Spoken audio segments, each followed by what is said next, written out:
Olá, meninos. Professor Diego Vitelli falando.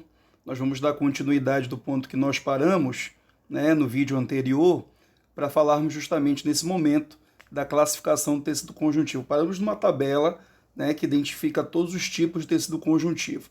Na sequência agora, nós vamos ver as principais características para cada forma. Vamos começar pelo tecido conjuntivo propriamente dito. Observa que esse tecido conjuntivo propriamente dito ele é dividido em dois tipos. O de propriedades gerais, subclassificado em frouxo. Veja que o tecido frouxo é um tecido com uma área demarcada em amarelo. Você nota há um grande teor de matriz quando comparado com a concentração de fibras. Para ser mais específico, não é a matriz em si, mas a substância amorfa. Lembra que essa substância amorfa é um material gelatinoso formado de água, carboidratos e proteínas, que vão embeber o tecido conjuntivo, que vão representar um dos principais componentes da matriz extracelular. Então, quando eu aponto para você matriz, para ser mais específico, quando eu comento contigo a respeito de matriz, para ser mais específico, seria a substância amorfa. Substância amorfa é maior, sempre maior que o teor de fibras.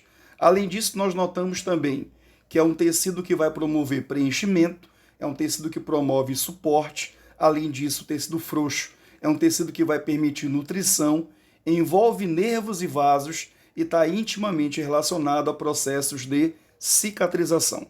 Dando sequência, nós notamos também que há um segundo tipo de tecido propriamente dito, conjuntivo propriamente dito, que é o denso. Então, vimos o frouxo e agora vamos verificar o tecido conjuntivo denso. Quando você observa o denso, olha essa área que eu demarquei. Veja que nesse tecido as fibras elas se encontram completamente desorganizadas. Observa que o teor de fibras para esse tecido é sempre maior que o teor de matriz. Lembrando que quando eu falo para você em matriz, é especificamente a substância amorfa que compõe justamente esse tecido. Veja que para esse modelo denso, sempre eu vou notar um grande teor de fibras. Sempre eu vou perceber um grande teor de fibras. É o que você verifica nessa área demarcada, de um corte histológico, e é o que você observa também nessa outra área demarcada. Muito mais fibras, que são esses fios vermelhos, do que substância amorfa. Verifica que, observa muito bem, que o tecido conjuntivo denso é um tecido que vai promover resistência. Além de resistência, é um tecido que vai promover também proteção.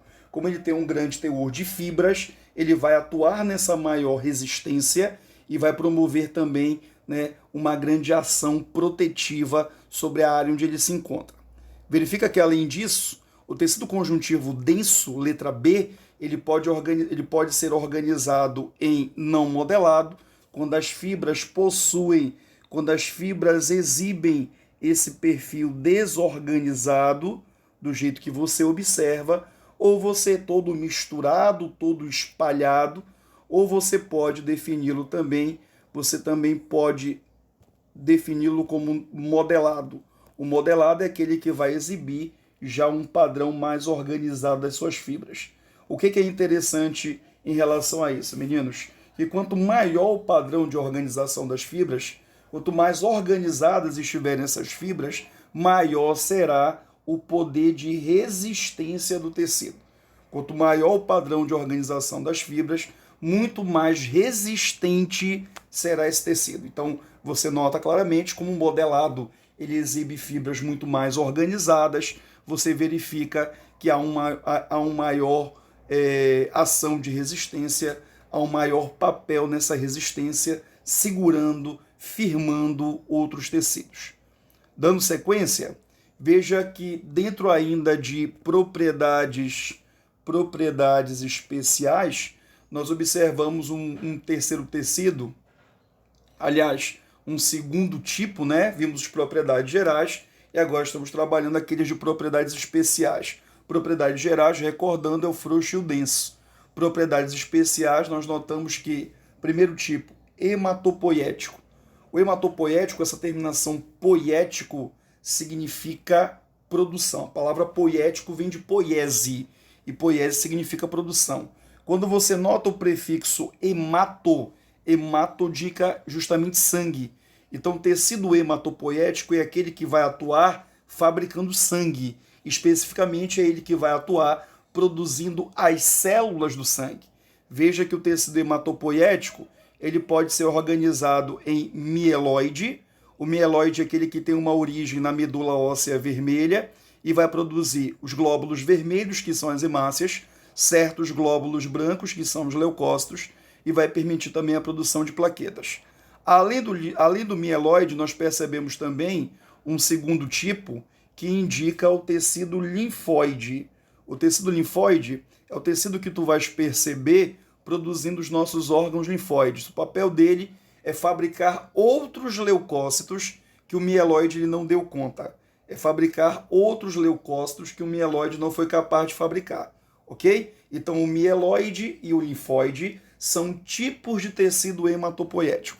O mieloide ele tem origem na medula óssea vermelha, fabrica hemácia, alguns leucócitos e plaquetas. O linfóide ele tem uma origem nos órgãos linfóides ou linfáticos e vai produzir os outros leucócitos que o mieloide não deu conta. Vai produzir, veja, será capaz de fabricar monócito e será capaz de fabricar também os linfócitos. Na sequência, o que nós temos? Bem, além do hematopoético, que é o primeiro tipo de propriedades especiais, nós notamos que há um segundo tipo de propriedades especiais chamado de adiposo. O tecido adiposo é justamente esse que você vê aqui, ó, que é constituído por uma reunião das células que eu destaquei para você. Uma reunião de células adiposas. O que você vê depositado justamente nas imagens, o que você nota em amarelo é pura gordura. Não esqueça que gordura é importante, gordura é fundamental, porque vai desempenhar fundamentalmente essas três funções. Gordura é reserva energética, gordura é isolante térmico e gordura também atua no sentido de permitir uma proteção contra choques mecânicos. Não esqueça, hein? Olha lá, terceiro ano, Deodoro de Mendonça, tarde. Tomar cuidado que a gordura, o tecido adiposo, ele é fundamental, porque ele vai promover reserva energética, ele atua como isolante térmico e também vai permitir uma maior absorção de impactos. Quando eu falo para você em proteção contra choques mecânicos, é que ele vai absorver a energia de colisão, ele vai absorver a energia do impacto, tá? Protegendo os teus órgãos internos, permitindo uma proteção dos teus órgãos internos. Então, você tem aqui as três principais funções para que toda vez que eu te perguntar qual é a função do tecido adiposo, você não pode esquecê-las. Reserva energética, porque lipídio é sempre um material altamente calórico, isolante térmico, impedindo que o calor, que é a energia em trânsito, saia do teu corpo, ele conserva o máximo possível de calor no teu corpo e promove proteção contra choques mecânicos. Olha só. Muito bem. Bem, dando sequência, verificamos uma outra modalidade de tecido conjuntivo. Saímos do tecido conjuntivo propriamente dito, que é dividido em propriedades gerais e propriedades especiais. Na aula anterior eu te apontei uma tabela em relação a isso. E agora nós vamos ver o tecido conjuntivo de sustentação. Aquele que serve de infraestrutura para o meu corpo, é aquele que ergue meu corpo, é aquele que sustenta os meus órgãos. Tecido de sustentação, nós verificamos obrigatoriamente dois. O primeiro que nós percebemos é o tecido cartilaginoso. Verifica aqui as principais características que eu noto para um tecido cartilaginoso. Veja que o tecido cartilaginoso ele é avascular, ele não tem vaso sanguíneo como o tecido epitelial. Veja que ele é um tecido de sustentação, mas repara que ele vai promover uma sustentação flexível. Observa que ele é o responsável direto pela nossa formação óssea. E além disso, eu verifico também que ele possui o líquido sinovial. O líquido sinovial nada mais é do que uma solução gelatinosa. E esse líquido sinovial ele é importante porque ele vai atuar no sentido de permitir a absorção de impactos. Eu sempre digo que esse líquido sinovial, filhão, ele trabalha como se fosse literalmente um amortecedor de um carro. Então toda vez que as cartilagens elas são submetidas a tensões, esse líquido sinovial ele desce um pouquinho, como se fosse um amortecedor de carro, e depois volta ao seu tamanho normal, efetivando assim a função de absorção de energia de colisão. Observa que o tecido cartilaginoso ele tem uma membrana de revestimento, chamada de pericôndrio. O prefixo peri sempre significa próximo e côndrio, cartilagem. Então é uma membrana conjuntiva que envolve a cartilagem. A ideia é mais ou menos essa. Imagine que, por exemplo, aqui eu esteja representando para você uma cartilagem, ok? Eu vejo que essa cartilagem ela é envolta em uma membrana, desse jeito. É a membrana que vai envolver a cartilagem, o pericôndrio. É essa membrana que traz todo o alimento para a cartilagem. Não esquece que ela é avascular, ela não tem sangue. E lembra que geralmente é o sangue que traz os nutrientes para as células, essas células que compõem o tecido cartilaginoso. Como não tem sangue, alguém tem que fazer isso. E quem faz isso é justamente o pericôndrio. O pericôndrio ele é uma membrana vascular que leva o alimento para as células da cartilagem, assim como também remove os catabólitos da célula da cartilagem. Filhão, das células que compõem a cartilagem. Filhão, observa que você tem duas células típicas compondo a cartilagem. A primeira delas é chamada de condroblasto. Toda vez que você observar essa terminação blasto, blasto indica sempre jovem. É uma célula jovem, é uma célula produtora, né? Todo blasto é uma célula jovem produtora de matriz. Percebeu a terminação blasto? Sempre indica duas coisas, que é uma célula jovem e não apenas isso. É uma célula jovem produtora de matriz. Então é esse condroblasto que vai se transformar no condrócito, que é a célula madura, que é a célula típica da cartilagem, que é a célula que vai promover essa sustentação de fato flexível, que é a principal função da cartilagem. A título de curiosidade, nós percebemos três cartilagens: a cartilagem hialina, a cartilagem elástica e a cartilagem mais resistente das três, que é a fibrocartilagem. Para você ter ideia, é essa fibrocartilagem que você vai perceber entre as tuas vértebras, compondo a coluna vertebral. Lembra que, não sei se você já ouviu falar, de uma doença chamada de hérnia de disco? Na hérnia de disco, o que acontece de uma forma bem simples? A fibrocartilagem, a cartilagem que fica entre as vértebras, o disco intervertebral, que é essa fibrocartilagem, ela sai do lugar. Quando ela sai do lugar, ela começa a encostar, ela começa a fazer pressão sobre a medula, que compõe, né, a medula espinhal, que é uma área nervosa. Como ela fica comprimindo a medula espinhal, o indivíduo ele sente muita dor. O indivíduo em crise de hérnia de disco, ele possui dores muito intensas, porque a fibrocartilagem, o disco intervertebral, que é uma espécie de borracha natural que fica entre as nossas vértebras, compondo a coluna, sai do lugar e começa a encostar justamente nessa medula espinhal, gerando muita dor, ok? Então é o que acontece justamente um processo de hérnia de disco. Dando sequência, olha o que é o fibroblasto, célula produtora de matriz. Repara muito bem no pericôndrio, que é a membrana que envolve a cartilagem. Você tem indicado o condroblasto bem aqui, ó. Observa muito bem, você tem um condroblasto indicado. Aqui embaixo, você nota a presença da cartilagem, você verifica a ocorrência da cartilagem como um todo. Perceba também, verifica também a matriz, o líquido gelatinoso que envolve a cartilagem. E você tem, por último, essa célula um pouquinho diferente, ó. Repara nas diferenças entre o condroblasto e o condrócito. Veja que o condroblasto ele assume essa morfologia. Observa como o condrócito é a célula mais madura, mais desenvolvida. Ela tem uma outra forma, ela tem uma outra morfologia. É a célula típica da cartilagem, é a célula que vai desempenhar todas as funções que nós notamos para a cartilagem, fundamentalmente essa sustentação flexível. Muito bem. Dando sequência, nós temos o segundo tipo de tecido de sustentação, que é o tecido ósseo. Verifica que o tecido ósseo ele é um tecido que, assim como o cartilaginoso, ele permite uma garantia de infraestrutura no nosso corpo. Ele promove sustentação.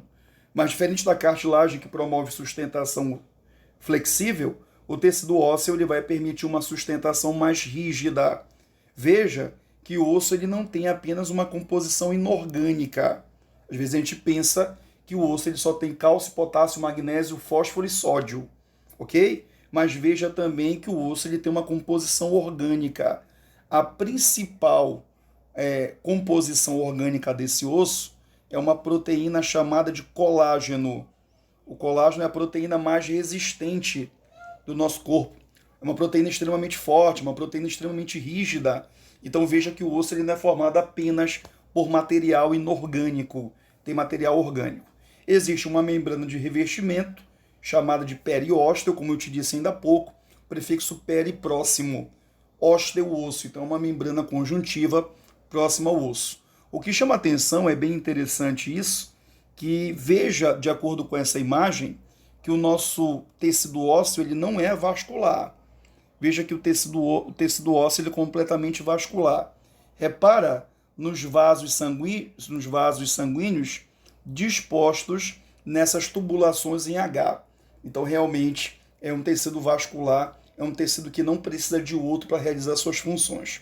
No que compete às células, nós notamos 3 células compondo o tecido ósseo. O osteoblasto, olha a terminação blasto, é uma célula jovem e produtora de matriz óssea. Ela que vai produzir o líquido gelatinoso, porém solidificado. De fato, ele vai se tornar sólido por conta da característica do osso ser um elemento de sustentação rígida, tá? Que é o osteoblasto, ele que produz a matriz óssea. Vejo o osteócito, que é a célula típica, é a célula mais desenvolvida, e noto também essa última célula que eu acho a mais importante, chamada de osteoclasto. O osteoclasto é um verdadeiro minerador ósseo. É o osteoclasto que escava o osso, permitindo o que nós chamamos de plasticidade óssea. O osso ele é rígido, o osso ele é completamente solidificado. No entanto, o osso ele tem uma habilidade, fica melhor, de ajuste, de encaixe a um outro osso ou a um órgão, que é bem interessante. Essa função de plasticidade quer dizer que o osso ele consegue se modelar.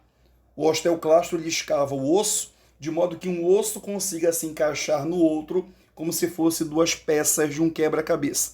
Então o osteoclasto é uma célula óssea que vai garantir plasticidade óssea, que vai permitir uma modelagem do osso, permitindo que ele possa ajustar a outros ossos, ou a órgãos, ou a regiões do corpo humano. Tudo bem? Tranquilo? Então deu para entender aí? Então repara, até então que vimos o tecido conjuntivo propriamente dito, que ele é dividido em frouxo e denso. O frouxo tem muita substância amorfa, o denso tem muita fibra. Vimos também que há um tecido conjuntivo propriamente dito de propriedades especiais, né, que é o mieloide e o linfóide, que compõem o hematopoético. O mieloide ele produz a série sanguínea, não produz todos os leucócitos, quase todos, e o linfóide ele completa a produção leucocitária, o teor de leucócitos. E vimos também que há um segundo tipo de propriedades especiais, que é o adiposo, que guarda gordura. Gordura serve para reserva energética, isolante térmico, e gordura também vai atuar na proteção contra choques mecânicos. Ok? Tranquilo? Pois muito bem. Dando sequência, o que nós percebemos também? Veja que há 2 tipos de ossificação, de produção de osso. Há um primeiro tipo de ossificação, chamada de ossificação intramembranosa. E há um segundo tipo de ossificação, chamada de ossificação endocondral. A primeira é chamada de intramembranosa, o prefixo intra significa dentro. Membranoso, membrana. Então, o osso ele vai ser formado dentro de uma membrana. É o que você nota justamente no esquema. Ó. Veja, são células mesenquimatosas, que são aquelas células indiferenciadas, que são capazes de transformar em outras células conjuntivas. São células mesenquimatosas do conjuntivo, que são capazes de se diferenciar em células ósseas, se transformam em células ósseas. Então, uma membrana conjuntiva rica em células mesenquimatosas, tá aqui, ó, que serão capazes de se transformar em células ósseas. O segundo tipo de ossificação que nós percebemos é a ossificação endocondral, onde o tecido conjuntivo, onde um tecido cartilaginoso, onde uma cartilagem serve de molde para a produção do tecido ósseo. Quando eu falo para você em tecido conjuntivo, aqui, para ser mais específico, filho, eu estou falando para você especificamente de uma cartilagem. De uma cartilagem servindo de molde para produzir osso. Se você observar, por exemplo, uma criança, ela nasce muito mais com uma estrutura cartilaginosa do que óssea. Não esquece que uma criança ela vai passar por uma cavidade vaginal que é limitada. Então, como cartilagem é flexível, é mais fácil para ajustar o corpo da criança e assim ela conseguir sair a partir da cavidade vaginal, se eu notar a presença de uma estrutura esquelética muito mais cartilaginosa do que óssea. Então, o que vai acontecer com a criança? À medida que ela envelhece, à medida que o tempo passa, essa cartilagem ela serve de molde para a produção de osso. Então, na endocondral, ó, endo significa dentro e condral significa cartilagem. Então, uma cartilagem formando em seu interior osso. Uma cartilagem servindo de molde para a produção de osso. Tudo bem? Deu para entender? Tudo tranquilo? Alunos da 301 e 302 da tarde, ano 2021. Tudo certinho? Beleza, então. Então, nós vamos parar por aqui e na próxima aula nós vamos continuar o tecido conjuntivo, porque ele é um tecido extenso, tá? Para verificarmos a parte 3, a parte final desse tecido. Qualquer dúvida que você tenha, pode mandar para mim nos nossos canais de WhatsApp, que eu respondo você, certo? Então, assim que nós terminarmos esse tecido, já teremos as atividades para que possam ser realizadas, ok? Um abraço para todos e até a próxima videoaula.